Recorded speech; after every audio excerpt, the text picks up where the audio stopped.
Sa bawat sulok ng mundo, may mga bansang biglang umaangat. Mga bansang dati ay tahimik lang, ngunit ngayon ay unti-unti nang gumagawa ng ingay.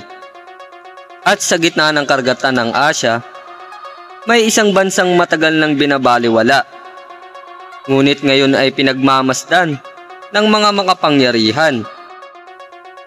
Ang Pilipinas, isang bansa na dati ay tinatawag na the Sixth of Man of Asia. Ngunit ngayon, unti-unti nang itinuturing na Asia's rising power. Pero bakit nga ba natatakot ang ilang mga bansa sa pag-angat ng Pilipinas? Bago tayo magpatuloy, like mo na rin ang video na ito at mag-subscribe.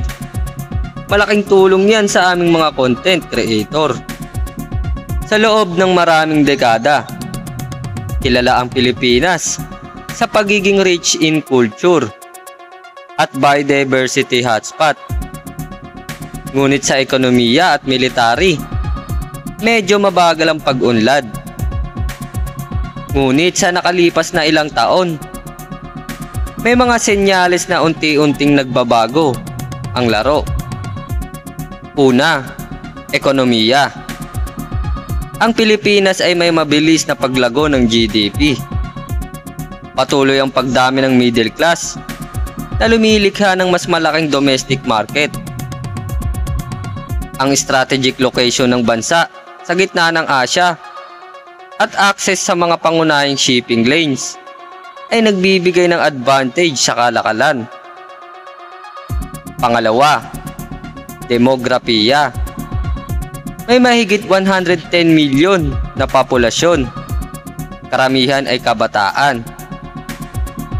Ito ang tinatawag na demographic dividend, isang malaking puwersa sa labor market at innovation.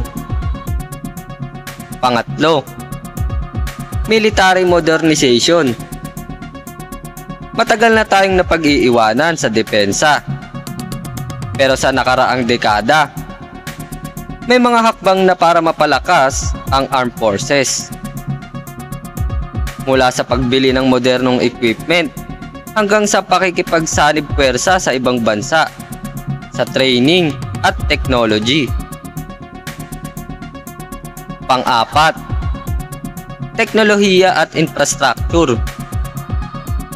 Ang mga mega project sa transport at digital economy ay nagbubukas ng mas maraming oportunidad para sa negosyo at innovation.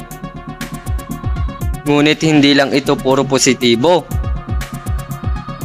Ang pagiging rising power ay may kaakibat na geopolitical risk. Sa gitna ng tensyon sa South China Sea at pag-angat ng mga kalapit na bansa, bawat hakbang ng Pilipinas ay sinusubaybayan ng buong mundo. Kaya kahit may potensyal, kailangan natin ng balansing diskarte. Ngayon, tignan natin ang apat na pangunahing aspeto na maaaring magdala sa Pilipinas mula sa pagiging regional player tungo sa global stage. Una, ekonomiya at trade. Ang paglago ng GDP, foreign investment, at strategic location ay nagbibigay ng leverage sa global market. Pangalawa, demografiya. Ang kabataan at skilled workforce ay puwersa ng innovation at entrepreneurship na susi sa sustainable development. Pangatlo, military at security. Modernization ng armas, joint exercises, at strategic alliances ay nagpoposisyon sa Pilipinas bilang mas respetadong military player. Pang-apat, teknolohiya at infrastructure. Digital transformation at mga mega projects sa transport at energy ay nagpapabilis ng integration sa global economy. Pero paano nga ba nasusukat ang pag-angat ng isang bansa? Una, sa soft power, kultura, turismo, entertainment, at global influence. Pangalawa, sa economic power, GDP, investments, exports, at labor force. Pangatlo, sa military capability, technology, manpower, at strategic partnership. Pang-apat, sa political stability at governance, kakayahan ng pamahalaan na magpatupad ng policies na sustainable at long-term. Sa lahat ng aspeto na ito, makikita natin ang Pilipinas ay unti-unti nang nagkakaroon ng footprint sa global stage. Ngunit ang daan patungo sa pagiging superpower ay hindi madaling landas. Kailangan ng malinaw na strategy, unity, at long-term vision. Hindi sapat ang mabilis na paglago. Kailangan itong sama ng innovation, security, at good governance. Isang halimbawa ay ang pakikilahok ng Pilipinas sa mga international organization, trade agreements, at military alliances. Ang bawat hakbang ay bahagi ng isang mas malawak na diskarte para mapalakas ang bansa sa regional at global stage.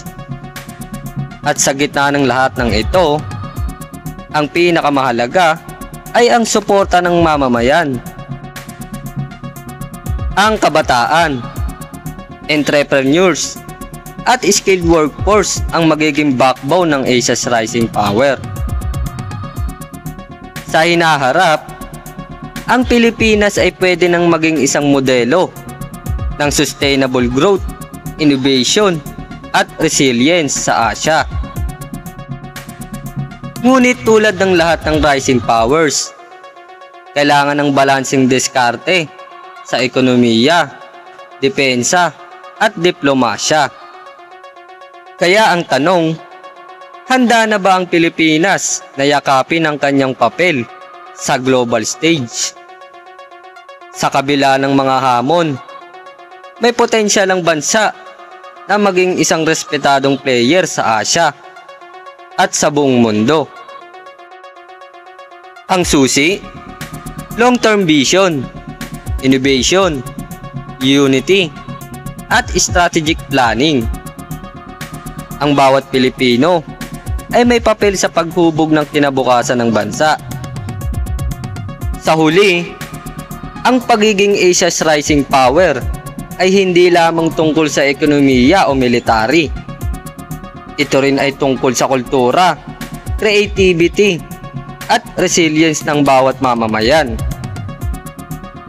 Kaya sa susunod na dekada, abangan natin ang Pilipinas, hindi bilang Sikman of Asia, kundi bilang rising star na pwede nang tumayong malakas sa global stage. Kung nagustuhan mo tong video, huwag kalimutan i-like, mag-comment ng opinion mo, at mag-subscribe para lagi kang updated sa mga susunod na topic. Maraming salamat po.